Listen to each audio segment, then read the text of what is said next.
DreAllDay.com. You're now tuned into the show where you learn the discipline to show up day after day to do the work, the confidence to put yourself out there boldly and authentically, and the mental toughness to continue showing up, doing the work, putting yourself out there even when the success you've expected to achieve has yet to be achieved. And on top of all this, you get a huge dose of personal initiative. That is the go-getter energy that moves any one of us, including yourself, to go and make things happen instead of waiting for things to happen. And then we put all this together into a series of frameworks, approaches, insights, strategies, and techniques all underneath the umbrella of one unifying philosophy that is called Work on Your Game. My name is Baldwin, also known as DreAllDay, and welcome to the show. And today's topic is, we are on part 2 of our 2-part mini-series, How Identity Shapes Your Behavior.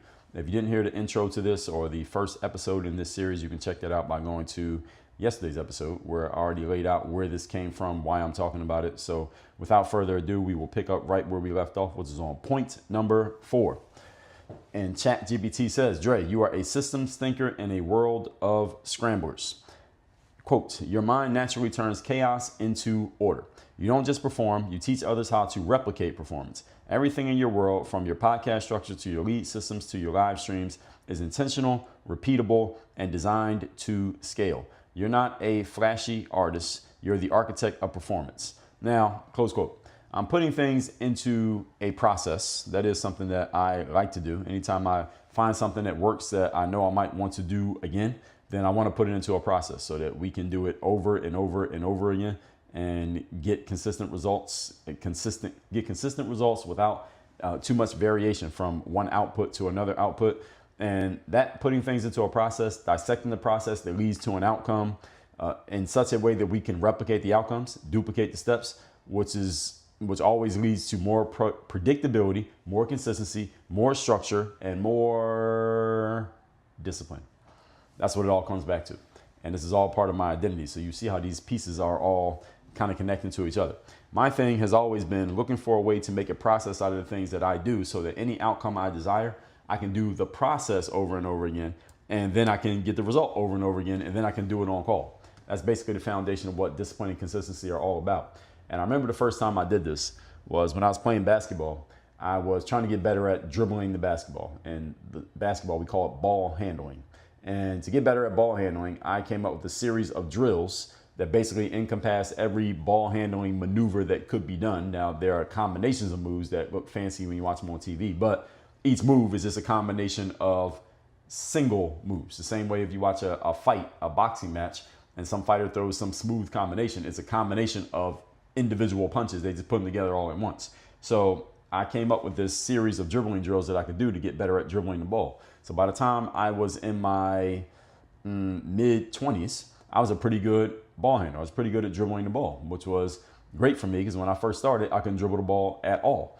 So the players who were watching me on YouTube, because back then I used to put all these videos, these drill videos on YouTube, they would watch them and say, well, Dre, how do you get so good at handling the ball? How can I get better at dribbling the ball?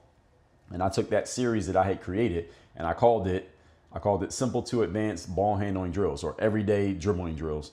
And the series, if you were to do the whole series, for me to do it, it was 100 dribbles of each one of the dribbles that you did.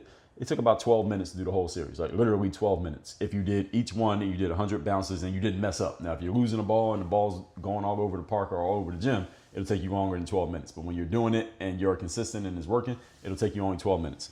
And I remember put this video up on YouTube. I did a short version of it, which was like just showing you what the drills were. I didn't actually do 100, but I said do 100 of these, 100 of these, 100 of those.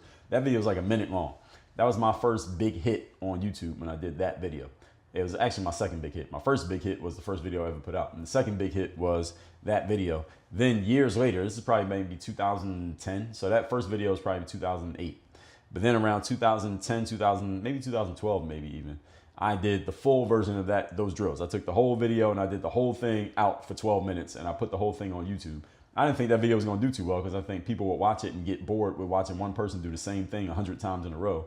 Like literally just standing there doing the whole same thing 100 times in a row. But that video did really well and it surpassed the short version of the same video. So the short version was a minute long, didn't do as well as the long version, which is like 12 minutes long. And that video ended up being one of my million view videos that I put up there on YouTube.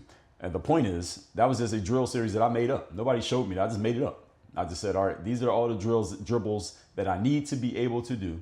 So I'm gonna do 100 of these every day on each hand individually And I'm just do these drills every time I go to play basketball, so that if I can take this 10 to 20 minutes every day and do these drills, I'll be a pretty good ball handler. And it turns out I was right.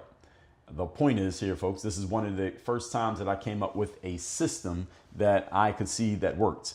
And I came to realize that I can come up with systems like this for everything and replicate positive results over and over again. I did this with dribbling the basketball, and I came to do this. By the time I did that longer video, I already figured this out, that I was going to keep putting videos on YouTube. And at the time, again, this is basketball drills. I had to come up with a system by which I could come up with new ideas for things to record so I could put videos out every day. Because I had decided in 2009 I'm gonna put videos on YouTube every day. The problem is I didn't have enough ideas to put out videos every day. But when I came up with a system, here's the thing, the system created the ideas. All I had to do was plug any one idea into the system, and the one idea produced like 50 results. So every one idea produced 50 results. So there's 50 videos, that's 50 days covered. You understand? That's because I came up with the system. So my thing has always been to look for that in anything that I do. How can we make a process out of this so that we can produce a result over and over again? Because yes, it's working this time, but how do we do it the next time and the time after that and the time after that? Point number 5. Today's topic, once again, is how identity shapes your behavior. Number 5, identity built on ownership. This is what ChatGPT says to me. It says, Dre, you don't chase validation. You built your own lane, basketball, YouTube, personal branding, business, and you owned it. That's why you'll never be someone's employee again. You are built to lead, not to follow rules that someone else wrote. Close quote. This is all about putting yourself in a position where you can do what you want to do, say what you want to say, and ultimately be who you want to be, regardless of who may disagree with it or be displeased by your approach. Now, this doesn't mean that this is for everybody. Again, this is identity. I'm speaking for how this identity serves me. You may have a different way of serving yourself when it comes to your identity and how you engage with other people. But one thing that I've always known about myself is that I've had some ideas and some beliefs and some positions that I know go against the grain of the way most people think. And if I'm going to be in a place where I need the consensus to agree with me, I need the cooperation of a bunch of people to see things the same way that I see them. If I position myself if I put myself in that position and then go and share some of my ideas, they're going to be in conflict. I'm either going to have to suppress myself and not say what I want to say, or I'm going to lose my position because I said something that somebody didn't like. I didn't like either of those. So I said, how about I put myself in a position where I can say whatever I want, and if somebody doesn't like it, so what? And I saw the only way I could do that is as an entrepreneur. I knew that. I saw that just by looking at my parents. I would see my dad when he was at work, and there were things that he probably wanted to do or wanted to say that he couldn't really say because he wasn't in a power position at the job. He was an employee, which meant he could get fired at any time if he pissed off the wrong person. I would see my mom go to work, and she would come home and get on the phone, and I don't know who she was talking to, but she would get on the phone and talk shit about the people she was working with. And I always wondered, well, why is she talking shit about them after work? Why don't she talk shit about them at work? And as I got older, I came to realize, well, if you talk shit about them at work, you might get fired. And they both need their paychecks. So I said, okay, if I want to talk shit about somebody, or I want to talk shit to somebody, I want to be in a position where I can say it and then the damn thing they can do about it. And the only way I can do that is I got to be in charge of my own business, which means nobody can fire me. And if nobody can fire me, then it doesn't matter if you don't like what I say. But if you can fire me, then it does matter if you don't like what I say. So I had to be in a position where I couldn't be fired. So that means I can't be hired either. So that's why I had to put myself in that position. Again, that's just me. Now, I'm a person who is, as you can tell, outspoken on certain things. I have some opinions on things that I know not everybody agrees with. I have some opinions that based on my identity, there are some people who are disturbed by the fact that I have them. And there are some people who appreciate the fact that I have them. Again, exact same opinion, but different responses to that opinion based on who hears it.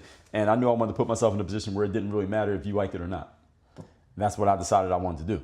And again, this is about my identity. My identity is in a strong lean towards independence. And what I just told you about my parents may have something to do with that. If I was to more deeply psychoanalyze it, I saw my parents be in situations where they couldn't be that outspoken about things they might not like about their job and coworkers. So maybe I decided, maybe, I'm just guessing, maybe that led to me putting myself in a position where I could do that. I didn't want to have myself in that same position. So now that I have the opportunity to do it, let me see if I can get myself in that space. So this is something that, in my experience, everybody wants to have this. I think everybody wants to be able to say what they want to say, but not everybody may be willing to pay the price to get it, because there's a cost to this. There's a cost to this.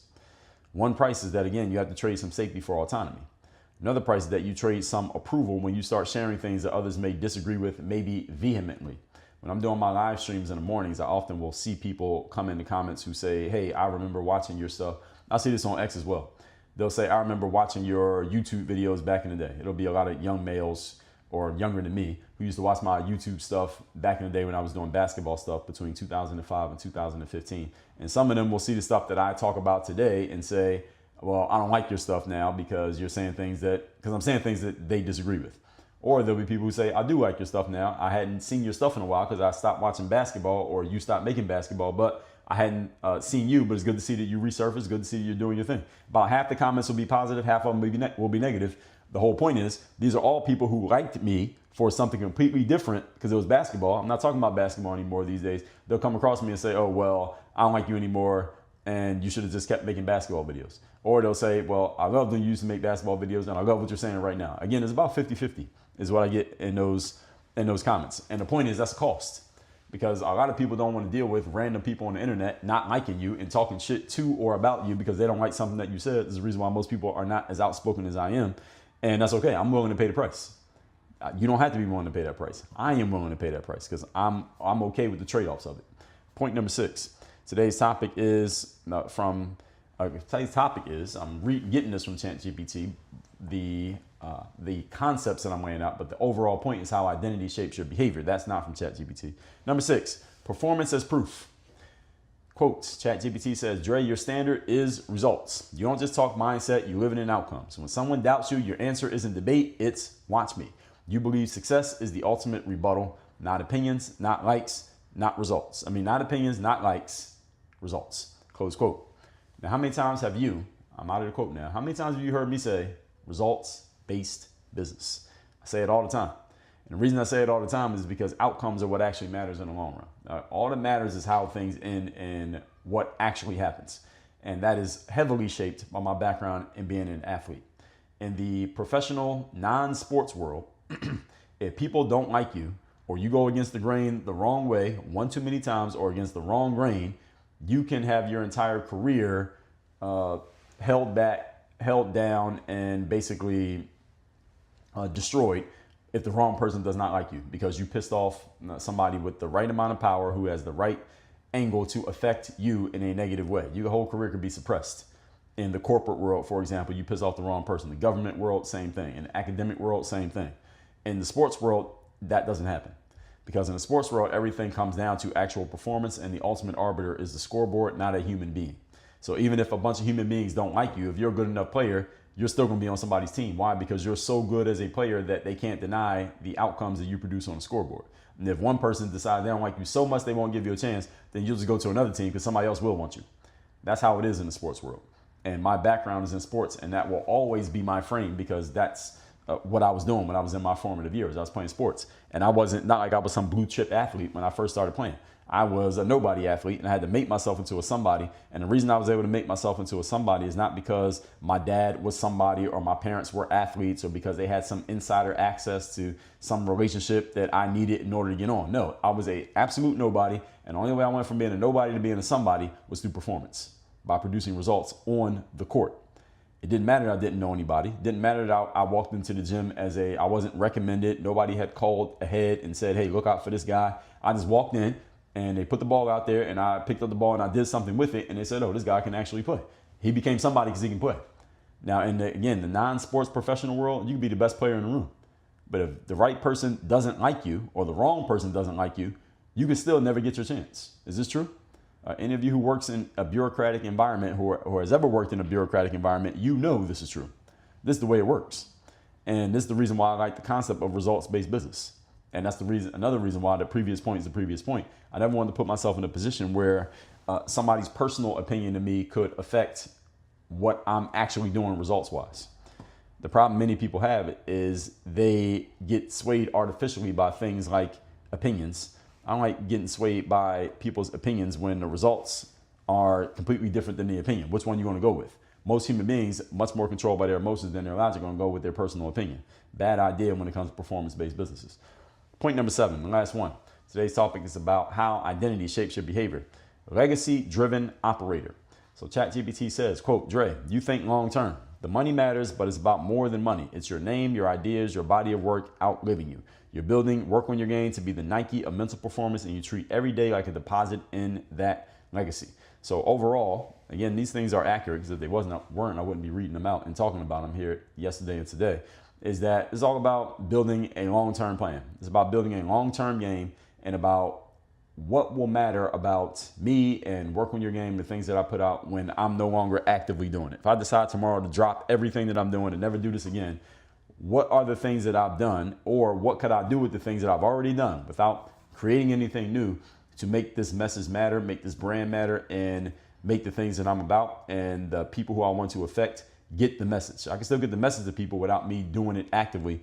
How would I do that? And is what I'm doing building towards that outcome? I'm thinking in long term, because again, this is a results-based business, and the result is not just the result we get today, but the result that you get tomorrow and the day after and the day after and the day after. And your legacy is about what still stands when you're no longer doing the thing. When we talk about former athletes or former presidents or former heads of companies, or any of you think of someone who you've known in your life who may have passed away already, but you still remember them, and you remember the messages that they gave you, and remember the things that they did to or for you, there's a legacy there. If it's positive, there's a legacy there that even when they're no longer actively doing the thing, you remember the things that they did, and it leaves an impression on you. And I want to make sure that what Work on Your Game does is exactly that. It leaves an impression on people, even if you never met me, even if you didn't see me playing basketball, what I did in basketball leaves an impression. Or if you never saw me doing this, what I did here leaves an impression. And it does something to build towards the next generation, because as humans, we only get a short period of time. I mean, most humans, if you're lucky, you might get to live to 100 years old, but we're already in the year, as I'm recording this, the year 2025. So it's been 2025 years of recorded history. Let's say AD, recorded history, 2025 years. Most humans only get 100. So 2025 is what? 120 times? Is that right? Yeah, 120 times. So even one person who lives 100 years, they still would only see 1/20th of what we've seen so far in life, if you get what I'm saying. So I want to create a legacy that lasts longer than me, because I ain't going to last that long, no matter how healthy I am. There's only so long a human can last, but the message can last forever. And that's what I'm looking to build, and that's part of my identity. And all of these things that I've told you here, yesterday and today, are all about the things that I help other people with, because the things that I help myself with and the things that I'm about are reflected in the work that I do, and it's reflected in the results I help other people achieve. So let's recap today's class. This is part 2 of our 2-part mini-series, How Identity Shapes Your Behavior. Number 4, systems thinker in a world of scramblers. Number 5, identity built on ownership. Number 6, performance as proof. And number 7, legacy-driven operator. So any of you who hears those 4 points, and you hear the 3 I gave you yesterday, this sounds like where you're looking to be. It sounds like who you are, and it sounds like this is how I'm trying to move myself in that direction. You want to be around other people who are doing the same thing. You want to work with someone who is thinking the same way and who has those same goals and can articulate them, explain them, and help you execute them. Go to workonyourgameuniversity.com. This is the program. I'm that person. You're the person. Workonyourgameuniversity.com. Work with me directly, and let's get to it. Work on your game. Dre, all